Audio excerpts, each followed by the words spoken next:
mentioned in one of your last talks that petroleum wasn't what we thought it was, that it wasn't a fossil fuel, that it didn't come from fossil animal. Yeah. Is it just a mineral? Is it a mineral like any other mineral?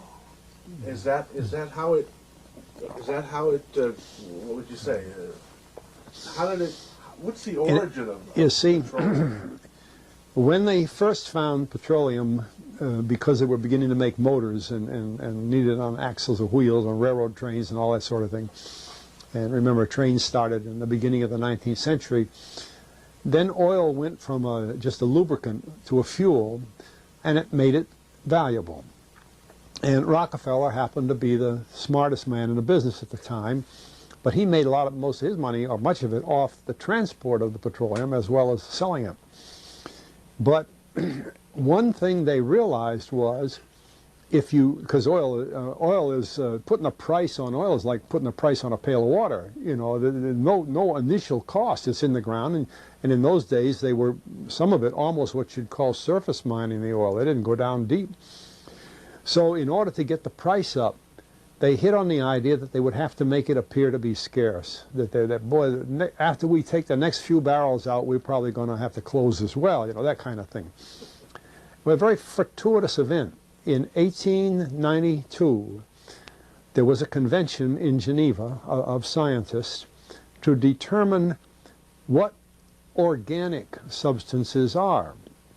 Well, the definition of organic is a substance with hydrogen, oxygen, and carbon.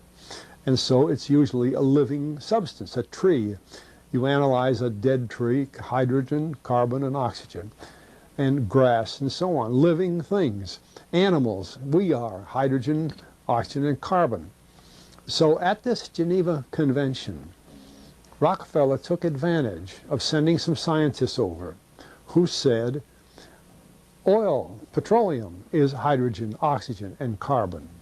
Therefore, it must be derived from the spoiling, the rotting of formerly living matter. And playing the game properly, when this scientific convention was over, they defined oil as the residue from formerly living matter. Well, that makes it a fossil fuel. I don't know why they decided to use the word fossil, but it says formerly living matter, it's fossil.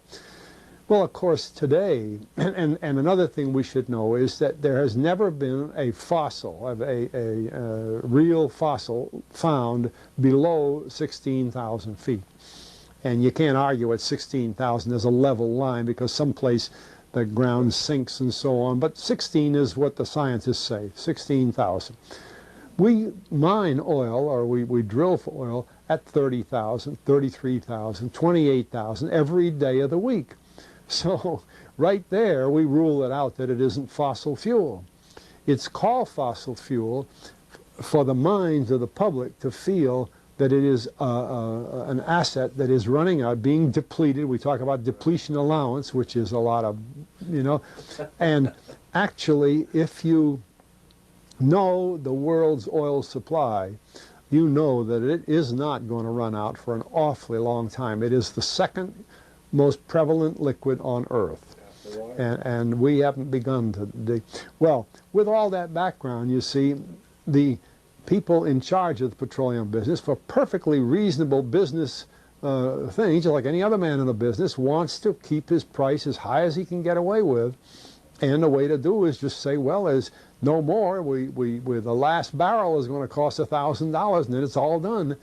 And they preach that stuff. What bothers me is that in geology books, it's in there. The geologists say it's a fossil fuel. Somehow they've been bought. I mean, I went to a 4-year federal staff energy seminar run by the government of the United States during the so-called energy crisis. I was the participant that represented the railroad industry. The airline industry was there. Every AA, administrative assistant of senators and congressmen, was there. The CIA was there, the Defense Department was there, the State Department was there. Sometimes sitting right in front of me in the row would be Henry Kissinger with his friend, the head of Department of Defense, It's too bad I can't put the names with them. But anyway, people like that, top men in the government, sitting there listening to the Federal Staff Energy Seminar. Well, what this was doing is for 4 years, they were teaching a propaganda line to the leading people in this country, and therefore to the leading people in the world, when you include the Schlesingers, Kissinger and Schlesinger, among others. And the object of it was, as Kissinger used in his own terms when it was time for him to speak, to create a world price for oil. In other words, not 30 cents a gallon here and 90 cents a gallon there, but let's get a world price. That's their goal, and they're trying to do that for wheat and everything else.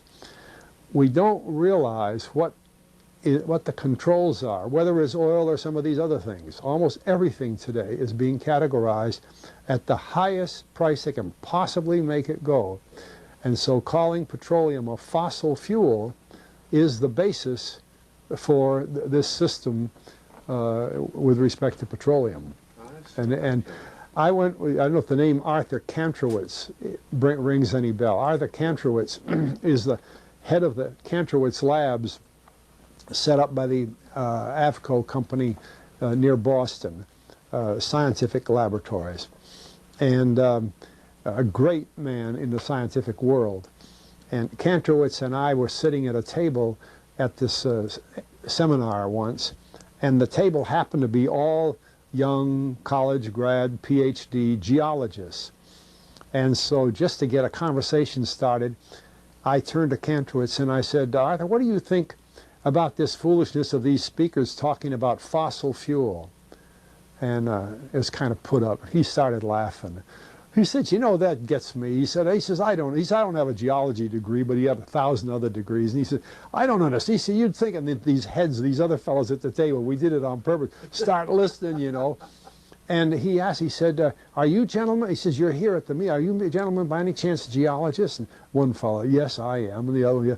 He said, well, why don't you tell me? He said, why is oil, you know, and he went on like that. We brought the house down because nobody could argue with Kantrowitz. He like Einstein, people aren't going to, and he told him right there, he said, just drop it. But it's in all the books and in all the papers.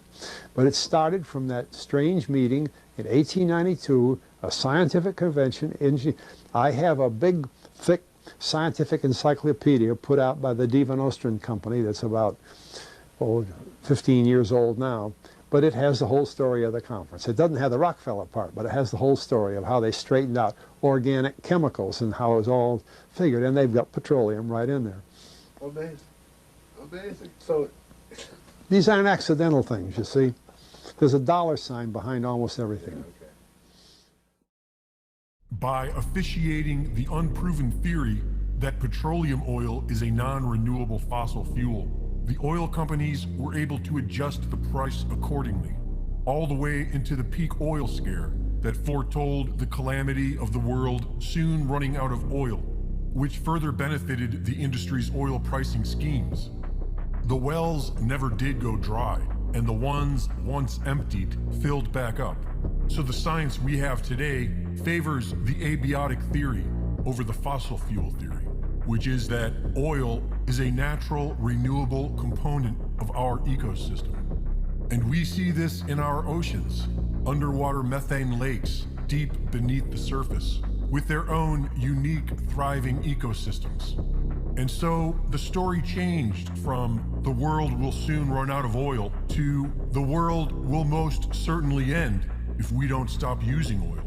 And because nobody seems to know what science is anymore, and most people just do as they're told, the world is about to end for millions of people, and probably more, because our civilization is built upon fossil fuels, and the powers that be are turning them off.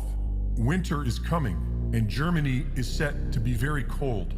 Angela Merkel saved her political career by appeasing the anti-nuclear movement and shutting down Germany's nuclear power.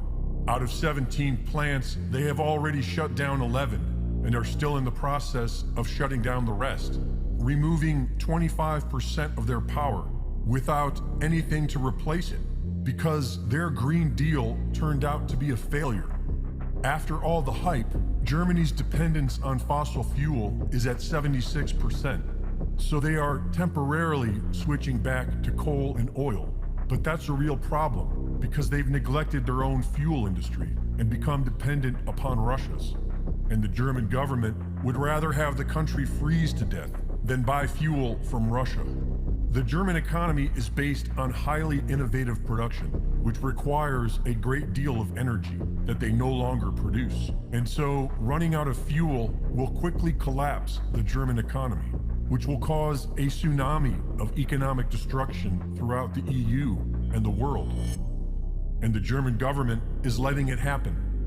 They could leave some nuclear plants online, but they still plan on shutting it all down by the end of this year to stay green. Some anti-carbon environmentalists are saying that nuclear power is the greenest option. And maybe that's true, but none of their schemes add up. So far, the green agenda has only successfully accomplished making people feel good about themselves while they destroy their own society. The EU and Britain are actually reverting back to burning wood as fuel and claim that it is carbon neutral, which is a lie. Societies have steadily evolved towards a cleaner, more efficient energy, starting from wood, the least clean and efficient, and moving to coal, followed by oil and gas. And now, nearly 40% of Europe's renewable energy is wood, which mostly comes from clear-cutting forests in the United States. This new Green Deal is a complete lie. It's just another part of the creepy elite's Great Reset. These elite bloodlines want a new cashless society, but one more like the Middle Ages, which for these spoiled is the good old days. And if they succeed, it looks like Germany will get there first.